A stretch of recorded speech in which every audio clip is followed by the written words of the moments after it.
Jennings and Jared Perkins, a Prospects Live podcast for everything MLB draft related. Join us as we discuss the biggest stories from college and high school baseball, bring you interviews from your favorite draft prospects and college coaches, and break down live looks at Prospects Live analysis across the nation. Get ready, because you're on a clock with Tyler Jennings and Jared Perkins. All righty, welcome to another episode of On the Clock, the Prospects Live Amateur Baseball and MLB Draft Podcast. On the Clock is presented by Job Bats. Job Bats provides the highest quality ash and maple, handcrafted, fully custom bats, apparel, accessories, and more. Click the link in our bio and use the code OTC10 at checkout to get 10% discount on your first purchase. All right, I'm Jared. We got Tyler here back with us, but we have an awesome guest with us today, Coach Justin Haire, with the Ohio State University. Coach, how are you doing today? I'm doing great, guys. How are you? Good. We really appreciate you coming on. We're really excited to have you. I know Tyler's followed your career over at Campbell and really excited to see what you're going to do with the Ohio State program here too coming in this year. But first question we just ask all our guests, kind of share your journey, how you got where you are today, and just kind of what goes into your coaching philosophy and all those kind of things. Yeah, well, I mean, my coaching journey, man, it's been all over the map, which is great. You know, I think that every step of the way has allowed prepared us for being here, hopefully in this moment, in this time, and put us in a position that we can get this place back to where it needs to be and where we all want it to be. So started my coaching career right after I got done playing. I played my first 2 years at Bowling Green State University here in Ohio and played for Danny Schmitz, who is longtime coach there, and which was awesome. Didn't play much, was mostly a bullpen catcher. I think I got like 27 at-bats in 2 years. So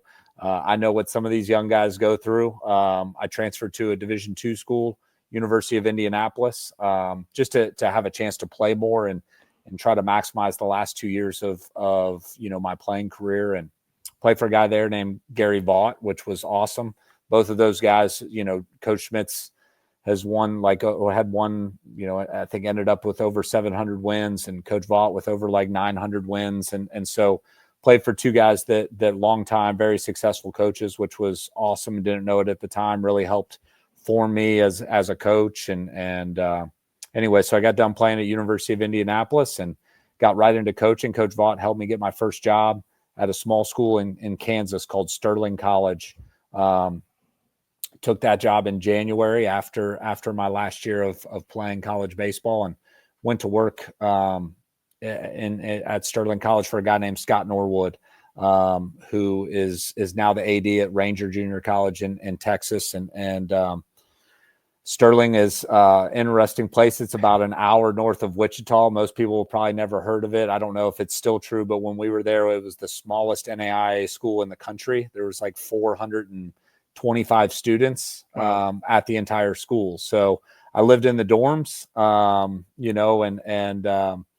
and it was me and Coach Norwood were the only two coaches, and we had a 31-year-old right fielder. We had a kid named Engels Polanco, which was awesome, from Pima Community College. We had a right-handed pitcher named Jesus Rodriguez, who was from Mexico and Pima Community College as well, but from Mexico, had a wife and 3 kids back in Mexico, is older than me. So I was 23 years old. Our right fielder and one of our starting pitchers was older than me. So really interesting upbringing into the game, but it was a ton of fun. And I was there for 1 year, 1 season. And then Coach Norwood got a Division II job at Ouachita Baptist University in Arkansas and asked me to go with him.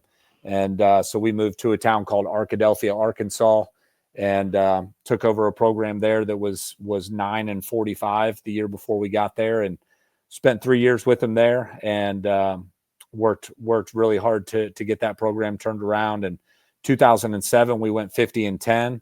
We're ranked number 1 in the country at some point in 2000.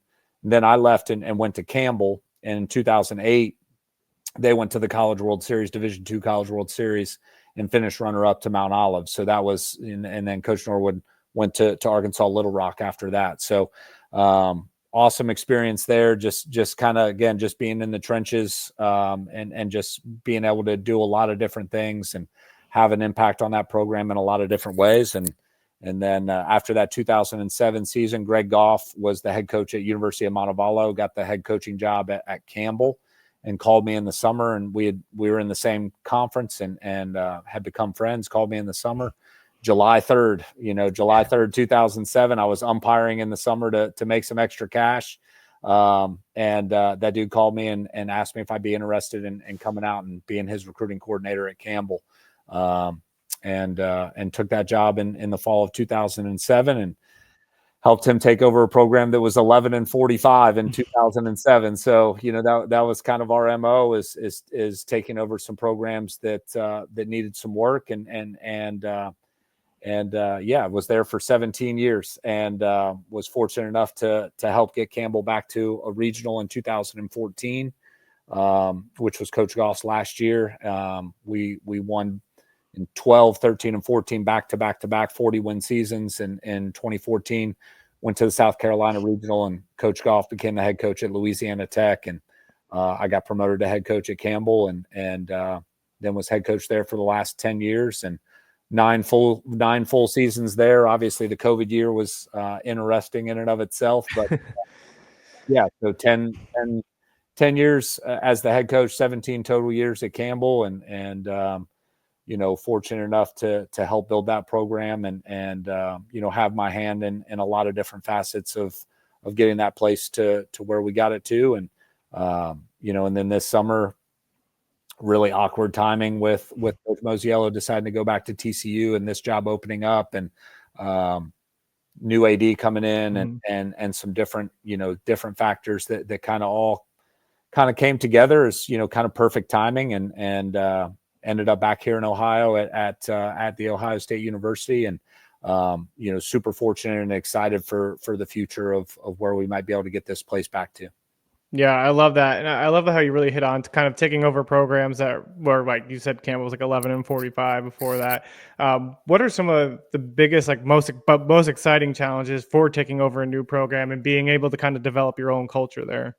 Yeah, I think the biggest piece is or the most fun piece, I guess, is just trying to really hone in on an identity for your program, right? And for your guys. I think I think that 18 to 22-year-old guys want to connect to something, right? Like they want to, they want their independence for sure, just like we all do, but we all want to feel like we're part of something bigger than just ourselves. And so being able to establish that identity and that culture that they can connect to and feel like they've got some ownership in and some skin in the game has been really fun. And I think when you can do that and obviously, recruit talented players, all of those really standard things, I think connecting people to an identity that's a little bit bigger than themselves allows for some really magical things to happen and has certainly been the funnest part, I think, of helping build programs is being able to establish that identity and kind of achieve things that maybe other people didn't think were possible. Yeah. And I love how you kind of talked on the importance of developing that team culture.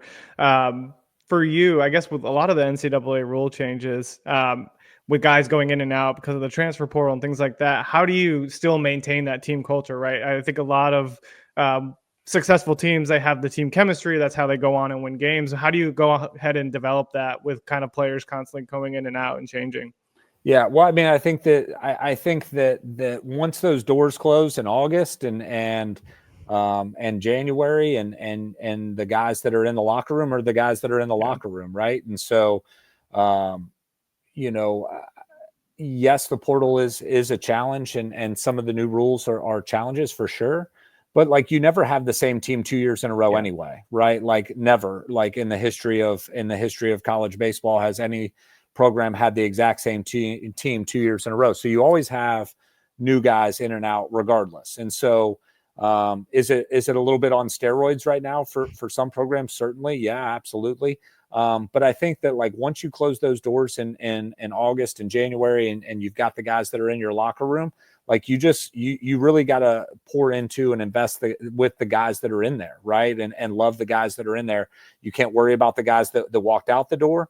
You can't worry about the guys that maybe you didn't get in the recruiting process. Like, it only really matters about the people that are in that room, because only those guys know what it takes to get to where you want them to get to. And so, just really focusing in on those guys day in and day out and investing in them and giving them everything that you have, I think is really important. Because if you're holding back, if you're not acting, if you're not being yourself because you're worried that Johnny or Timmy might get in the portal and you might have invested all this time and energy into those guys and they leave, like try holding back and not actually investing in those guys and they stay, right? And that's maybe even a worse piece, right? Because now, like, you've got guys in your program that you haven't really invested in, you don't really care about, or you haven't really connected with on the highest level, and now they're still in your program.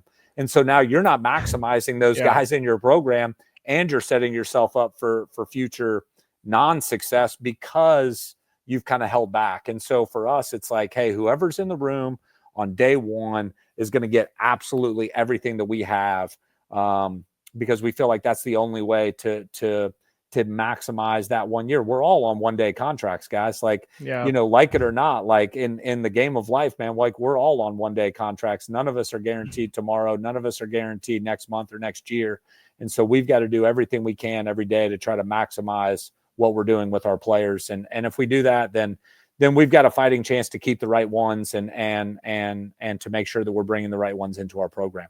Yeah, I love that mentality. Tyler, I'll turn over to you. I was about to say, I think I remember interviewing you before the 23 season.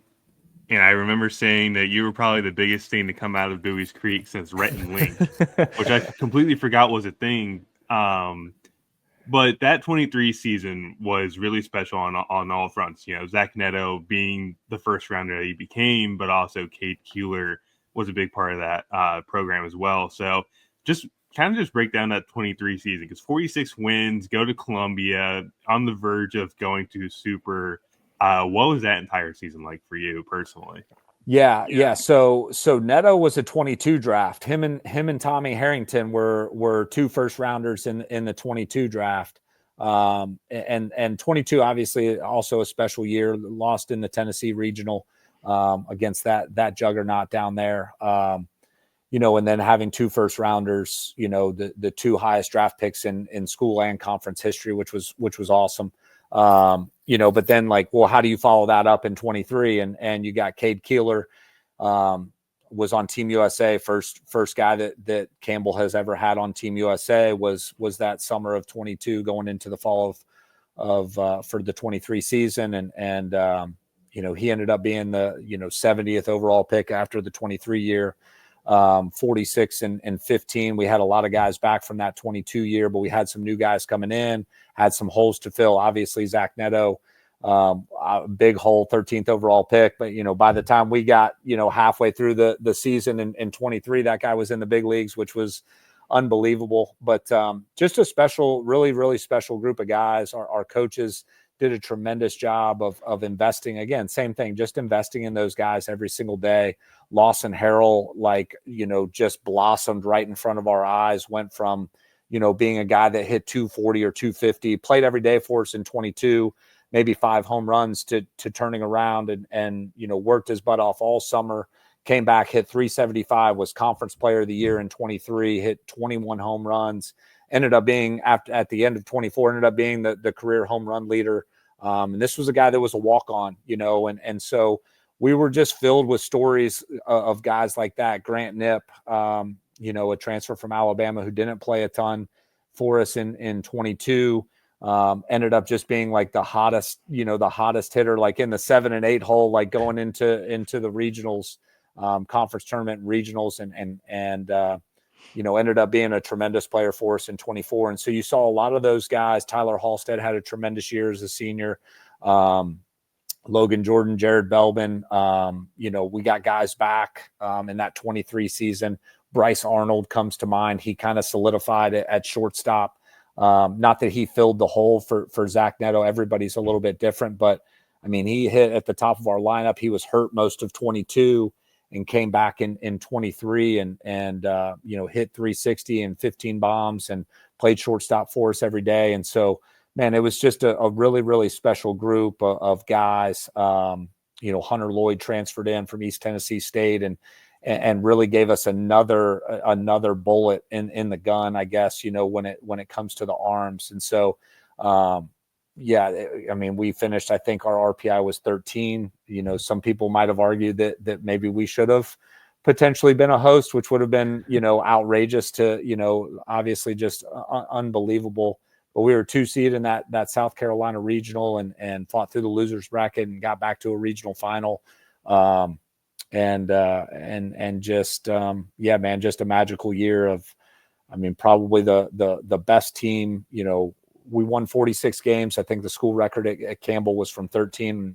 We won 49 games, but highest RPI in school history, highest, regional seed in school history. We up to number 9 in the country at some point. So just, it was just an unbelievable year and really fun to see those guys grow and just be with them every single day.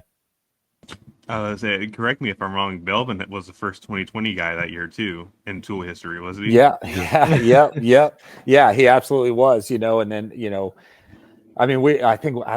hit 130 or something home runs that year, school record in home runs, and we're going into the conference tournament, and our 4-hole guy, Drake Pearson, who hit 19 the year before that and had like 14 or 15, ended up breaking his wrist. So we lost him. We lost our 4-hole guy going into the conference tournament.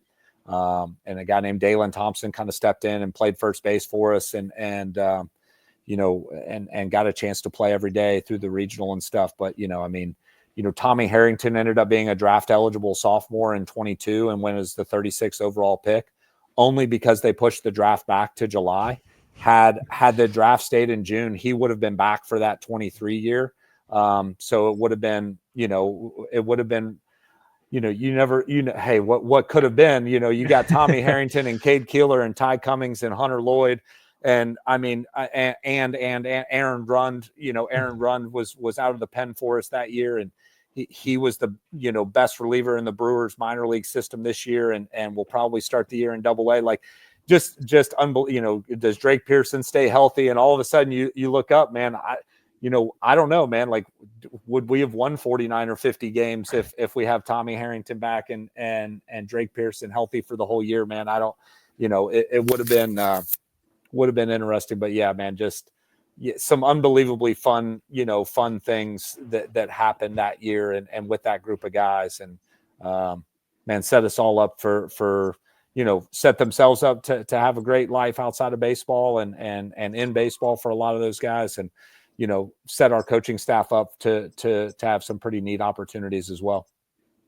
Absolutely. And then obviously making a change from the Big South to the CAA this past year, obviously a tougher competition, and it definitely showed for you guys, but having to experience that new conference, what was that like for you? Yeah. The conference is good. It's just like here's the thing I think about all the time when it comes to conference play. It doesn't really matter what conference you're in. Like if you're in a conference, and again, I just think this to be true all the way back through my entire career. Like most of the time, like you just have to play well. If you play well, you have a chance to win. If you don't play well, you're going to lose. And that's true in the Big South. It's true in the CAA. It'll be true in the Big Ten. It'll be true. It's true in the SEC. It's true in every league. And I think, last year, like we had some challenges. I I think that if we stay healthy, we went through and we don't ever, nobody ever talked about this and whatever, like we went through basically a 3-week period from week 3 to week 5, where we lost our Friday guy, our starting catcher, our starting center fielder, our starting shortstop, our starting right fielder, and our closer. Of that group of 6 guys, we got to combine 7 games like the rest of the year. And so, as we're rolling to begin the season through the first 5 weeks, go down to Georgia Southern, win a series down there, beat UCSB 2 out of 3. Grant Nips having the best year of all time, literally through 22 games. He had 18 home runs. He had 41 RBIs. like him and Charlie Condon were basically neck and neck in terms of all the statistical categories. I've never seen a 22 game stretch like that. He tears his hamstring. Peyton Howard tears an oblique. Derek Vartanian, our Friday guy, has got elbow issues, like just on down the list. Joe Simpson, our starting right fielder, tears his non-throwing labrum. Our shortstop, tears his bicep. Like, it's just like a bunch of challenges. And now all of a sudden, like, yeah, man, like we're starting 3 freshmen and we've got some things. And so, man, again, if ifs and buts were candies and nuts, we'd all have a Merry Christmas, right? Like, but you look up and man, there was some challenges there that I don't think that group, not me, it makes no bit of difference to me, but I think that group doesn't get as much credit for fighting through the challenges that they did and going into the last weekend and having a chance to still extend our season. But yeah, I mean, but the CAA, again, just good conference. And again, like I just like everything else, like you've got to play well to win. And in that conference has got a little bit more depth maybe than the Big South had. And some travel challenges too. You're playing in the Northeast and they're coming down to you, and the difference in schools and facilities and locations and stuff are drastic. And to be honest, man, there's just not a lot of mid-major schools that are built to really excel in a high travel world. You got to figure out some of those pieces, and there's a learning and growing opportunity in all those areas. 100% agree with you. Now, I do want to ask this. Going back to Ohio, going to Ohio State to be the coach there, obviously leaving behind a lot of memories at Campbell. And I know the Campbell fans, you connected very well with them. And personally, I think that was one of the biggest things I noticed with you. Just the experience with those fans and with your family being down there. Is there any like missing that part at all, or is it looking forward to a new opportunity and being back in your home state? No, I mean, I think it's both. Yeah, I mean, like we spent 17 years there, right? Like my wife and I got married while we lived there. We had all 4 of our kids while we lived there. We invested a tremendous amount into that community, and that community invested a tremendous amount into us, right? And so man, there are a ton of things that we miss, right? And there are a ton of people that we miss, and there are a ton of of pieces of that program and comfortability that is always missed, right? And obviously we want nothing but the best for that program and that school and all of those things, and looking forward to seeing them continue to grow and push the envelope there. And then there's the flip side of that coin where it's like, sometimes the good Lord's, putting you in a position to challenge you and get you out of your comfort zone. And we were certainly in a comfort zone at Campbell, right? And having been there so long and keep trying to push and challenge ourselves. But, I think that the timing for everybody was right for a new challenge, and it needed to be something, very special and very unique to pull us away from a place that we had spent so much time and effort and energy. And so then the flip side of being able to come back home and, really like experience Buckeye Nation, which is something that only from the outside had I ever seen. I didn't play here. I wasn't a good enough player to play at Ohio State. So you kind of experience it growing up, but you're not necessarily in it. And so to be able to show up here and be part of this place that is so special and means so much to so many people, and to just have the responsibility of trying to get this place back to where people can be really proud to have put the Block O on their chest. And man, it's a tremendous responsibility and a tremendous challenge, and something that we embrace and are really looking forward to and are excited about. Because this place is special, and I knew it was going to take a special place to get us to leave Campbell. And I think the good Lord had his hand in getting us here for a reason. And now it's our awesome opportunity to get this place back to where we all feel like it should be.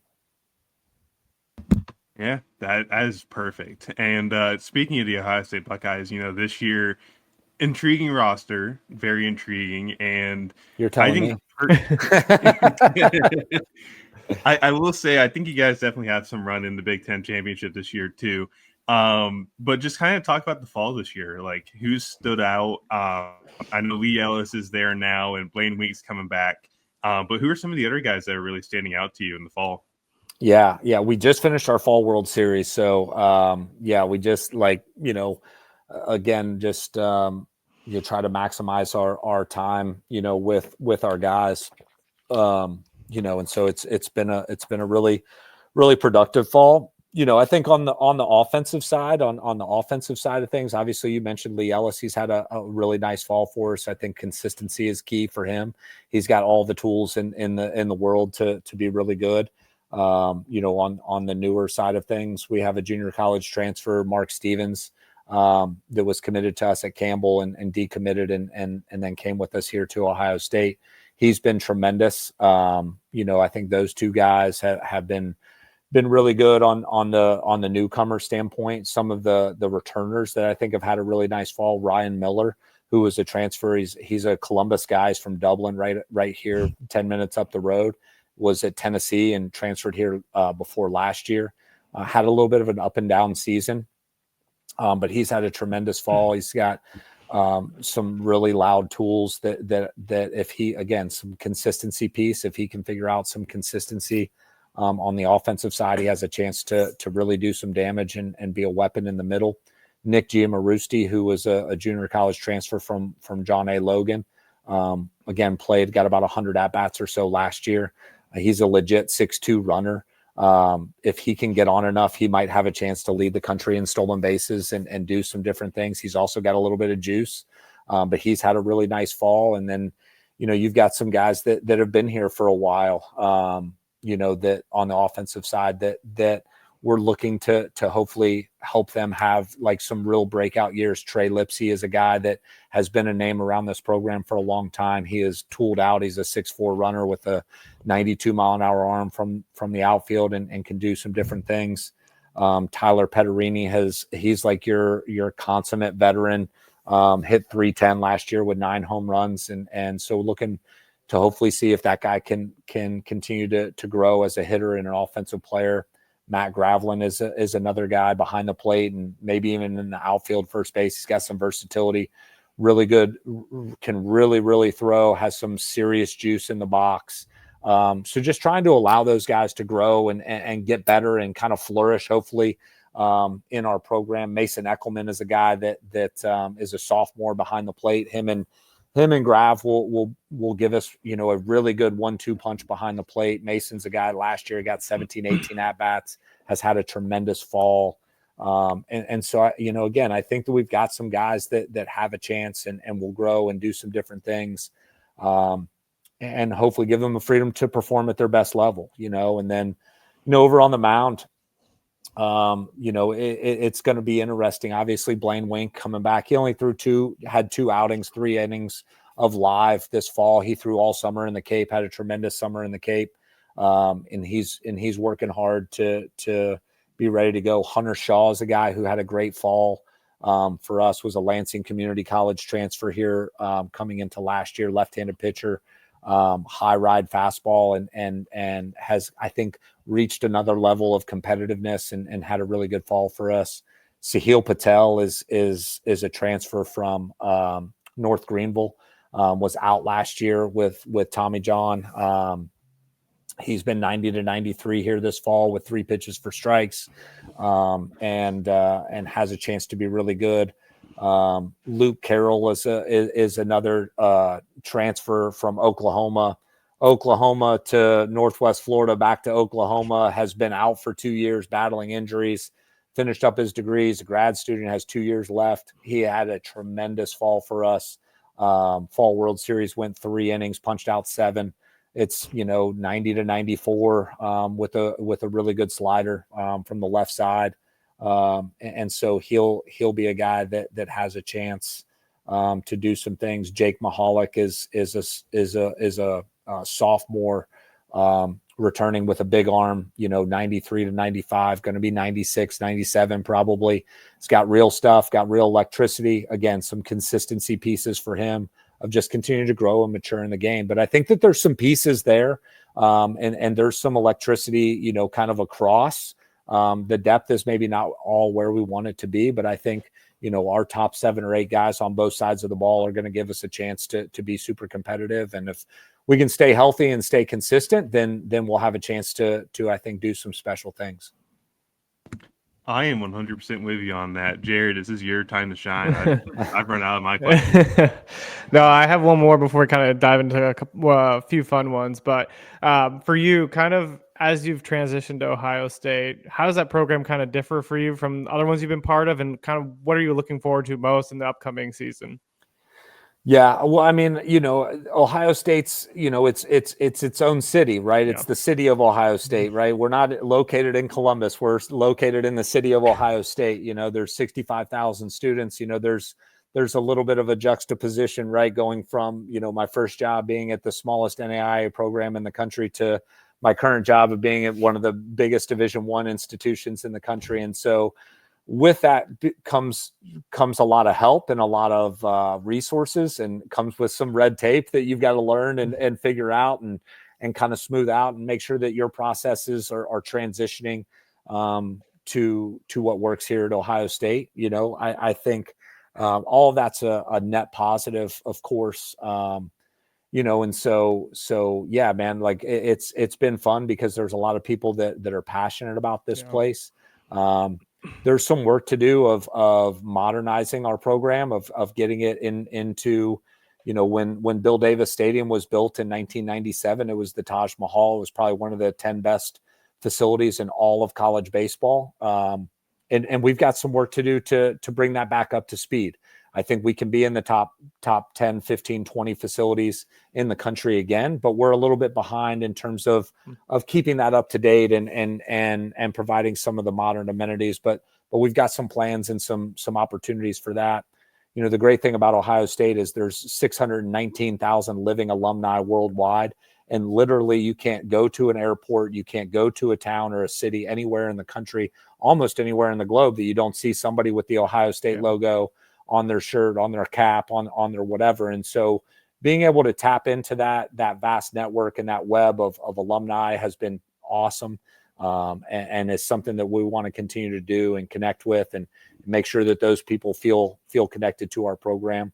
And then kind of transitioning into the spring, man, like we're just excited to get going, right? Like there's been so many pieces of trying to streamline a lot of different things, from fundraising to NIL to roster management to recruiting to facility improvements, all of those things, right? Like that we're trying to streamline and get into a process that we can grow and get great with is awesome and fun and part of program building and part of being the head coach and all of those things.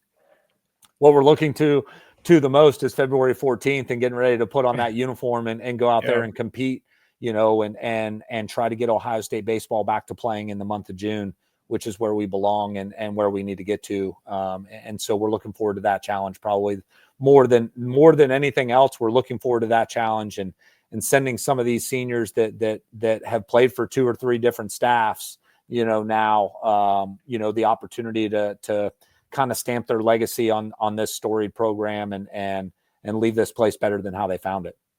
Yeah, I love that. So we always wrap up with kind of 3 fun questions. The first one is for you.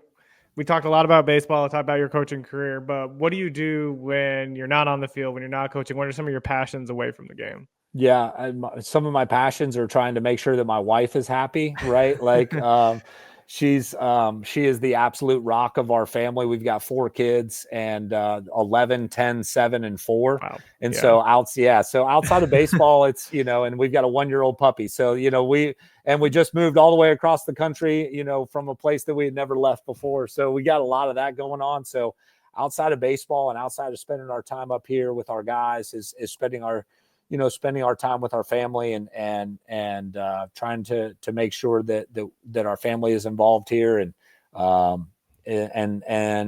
that I make as many fencing matches and hockey matches and baseball games and flag football games as I can. And then my wife still loves me at the end of all of this. and all of that is really important, and where we try to spend most of our time outside of doing this deal every day. That's awesome. I love that. If you could coach any team, past or present, which would it be and why? Oof, that's a tough one. I think of three. Just, oh man, careful. I'll get a lot of text messages from some guys. I think of three that I'll four, I guess. 2013, we went 49-10, and we lost in the conference championship game and did not get a regional host or a regional bid. That was probably the hardest. That was probably the hardest end to a season. We had to say goodbye to 13 or 14 seniors that year. At a restaurant, watching the selection show and not getting selected. And so that was really hard. And so I'd love to have a chance to be with those guys again. Ryan Thompson was on that team.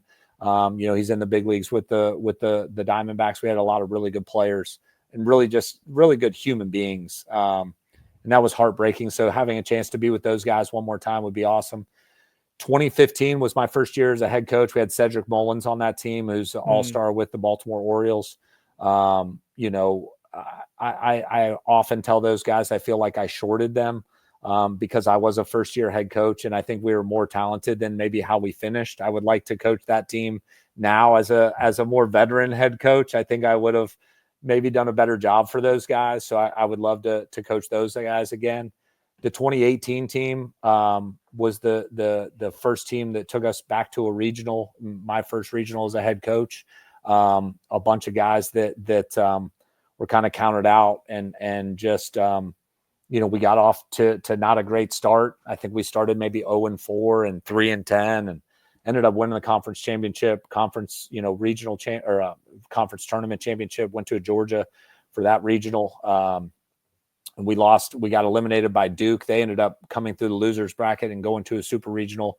We were up 7-1 in the seventh in that game, and 2-hour lightning delay and some different things, and would have really liked to have a chance to coach those guys one more time and hopefully finish off that game. And that's probably one of the toughest losses of my coaching career. So I have a chance to maybe go back and maybe figure out a way to do that a little bit differently. And then the 2023 team, I think just that group and what those guys meant to me and to our staff and to the school, and getting up to number 9 in the country, and would love to have the chance to be with those guys again and see if we could do it maybe just a tick better, maybe get a regional host in Buies Creek, and do some different stuff. So I know that's a little bit probably more than you asked for, but there's reasons behind all of those things. And there's just so many tremendous people that we've had a chance to coach over the course of our career that it's hard to pick just one. No, I love it. And and as soon as Neto hears this, he'll be texting me and saying, no, I wasn't on any of those teams, you son of a gun. And so, yeah, man, I'd love to coach that dude every day the rest of my career too. Yeah. So him and Tommy and a lot of those guys, man, it's just golly, man, there's just so many good guys. Yeah, no, I love that answer, because I thought every time I'd ask this to a coach that they'd like pick a professional team or like some kind of like elite team, but every coach has like talked about past teams that they've coached, which is kind of cool to see. Yeah, it's just you spend so much time, spend so much time and investment with those guys that they're your family, they're your guys, and so as those guys go on and have lives outside of college baseball, like you just you long for those days to be able to hug them one more time and be in the trenches with them one more time. I love it. Coach, we can't thank you enough for taking time and joining us on the clock. We know you got a busy schedule with the fall wrapping up. We just appreciate you coming on and joining us for a few minutes. Appreciate the opportunity, guys. Appreciate what you guys do for college baseball, amateur baseball across the board. And if you guys ever need anything from us or the Buckeyes up here, man, just let us know. We appreciate it, Coach. Thanks, guys.